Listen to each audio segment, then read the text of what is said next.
हळूहळू काय होतं की गणिताची सांगड वडिलांच्या माराशी इतकी बसते की गणिताचीच भीती वाटायला लागते.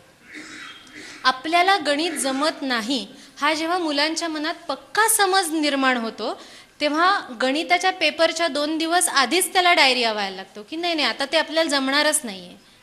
आणि मग ॲक्च्युअली गणिताच्या पेपरला ते मूल बसल्यानंतर बाबांनी सांगितलं होतं हे मला येतच नाही गणित, या प्रकारची गणितं ना मला जमतच नाहीत असं म्हणून तो प्रयत्नच करत नाही आणि ते गणित सोडून देतो. प्रोबॅबली तो गणितात फेल होतो त्यावेळेला.